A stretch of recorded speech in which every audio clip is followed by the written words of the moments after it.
Corentin, et bravo. Tu as été opéré il y a 1 an et demi à peu près. Tu es descendu aux alentours de la 50e place mondiale. La combienième 140, non, c'est pas ça? Ah, ok. 170. 170, tu vois. Bon. Euh, et on sent que tu as beaucoup travaillé depuis pour revenir à ce que tu estimais de ton niveau. Là, tu es tout proche de ton meilleur classement. Je t'ai beaucoup vu sur les réseaux sociaux dire je travaille, ça va venir, mon heure viendra, quelque chose comme ça. Est-ce que tu peux replacer ce parcours dans voilà, un peu la perspective de tout le travail que tu entreprends depuis 1 an et demi pour retrouver ton niveau, tes sensations? Est-ce que tu as l'impression que ce travail-là paye aujourd'hui? Ouais, aujourd'hui, il a payé à d'autres moments aussi dans l'année, mais c'était une longue période, c'était dur d'être à une main, c'était dur dans la tête, c'était dur dans tout. Physiquement, les entraînements étaient beaucoup plus intenses, d'avoir ce handicap. Donc c'était vraiment une période compliquée, mais j'ai eu mon équipe qui m'a soutenu, avec qui on a traversé un peu cette tempête tous ensemble. Donc voilà, mais c'est dur parce que on remet en question mes choix.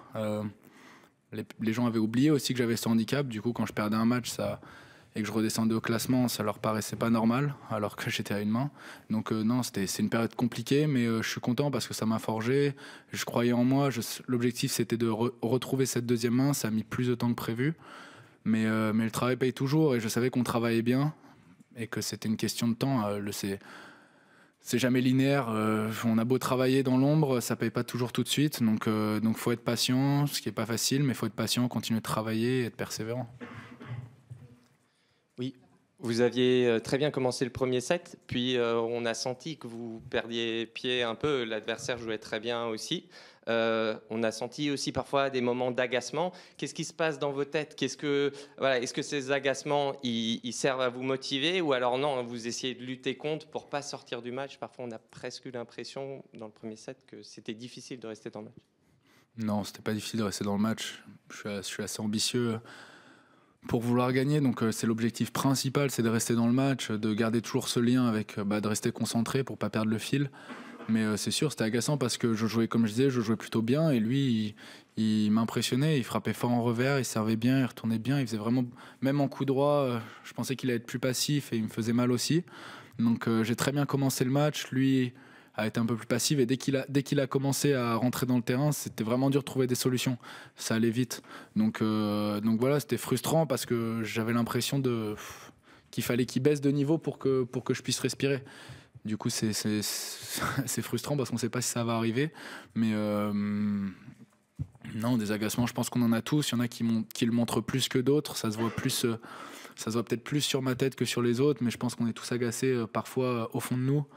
Et voilà, c'est un équilibre à trouver entre rester motivé, essayer de se relancer avec ça, de rester positif et de pas trop en faire parce qu'après on peut perdre sa concentration et perdre aussi de l'énergie.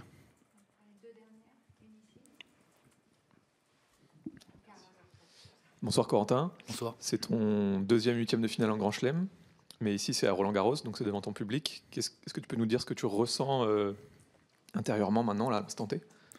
Je suis super content, je suis super fier. Moi, c'est un tournoi que je regarde depuis que je suis petit. En tant que Français, qu'on suive le tennis ou non, c'est un tournoi qui nous accompagne dans notre jeunesse, quand on est à l'école ou pour ceux qui révisent le bac. Moi, je suis pas allé jusque-là, mais pour ceux qui révisent le bac, souvent on le met en fond. Moi, j'étais en internat, mes 12 à mes 15 ans, on le mettait à la télé pendant que nous, on s'entraînait. Donc, c'était un peu l'objectif pour nous tous. Donc, c'est quelque chose... c'est quelque chose que tout le monde connaît en fait en France, je pense. Si le tennis, même les gens qui connaissent pas en fait, c'est un peu le seul truc qui relie les gens, l'image du tennis en France. Donc non, c'est forcément une satisfaction et je suis super heureux d'être en deuxième semaine ici. J'espère aller plus loin évidemment, mais c'est déjà une bonne étape et je suis content d'y être. Bonsoir Corentin, tu te replaces idéalement pour la course à la qualification olympique. De te dire que tu vas jouer avec l'équipe de France cet été, qu'est-ce que ça se passe dans la tête et est-ce que tu as pu en aborder aussi un petit peu avant avec Paul-Henri éventuellement? Voilà, j'ai pas eu le temps parce que je me suis qualifié aujourd'hui. Donc, c'est un objectif dès que j'ai su que la date était était à Paris, le lieu pardon était à Paris, c'était direct mon objectif principal. Évidemment, ça délaisse pas les autres, mais c'était mon objectif principal. Moi, c'est un rêve pour moi de jouer les Jeux Olympiques, de rencontrer les autres athlètes français. C'est quelque chose de mythique en tant que sportif. Même si dans le tennis, on a les grands chelems, ça a peut-être moins de valeur auprès du public que les autres sports, qui est vraiment leur compétition phare. Mais moi, c'est un rêve. C'était la première chose à laquelle j'ai pensé quand je me suis blessé il y a 1 an et demi. Je me suis dit, c'est le mauvais timing, je suis 51e mondial, les Jeux Olympiques arrivent bientôt. Donc c'est le premier truc auquel j'ai pensé quand je me suis blessé. Et du coup, j'avais peur de les rater. Et aujourd'hui, je ne sais pas si c'est sûr, en tout cas, mais je suis bien placé. Et je ne peux pas mentir, c'était l'objectif principal. On avait même commencé à discuter avec mon équipe que si je perdais tôt ici, j'allais peut-être jouer un challenger la 2e semaine. C'est l'objectif d'une vie à Paris. C'est quelque chose qui est immanquable. Merci, bonne soirée.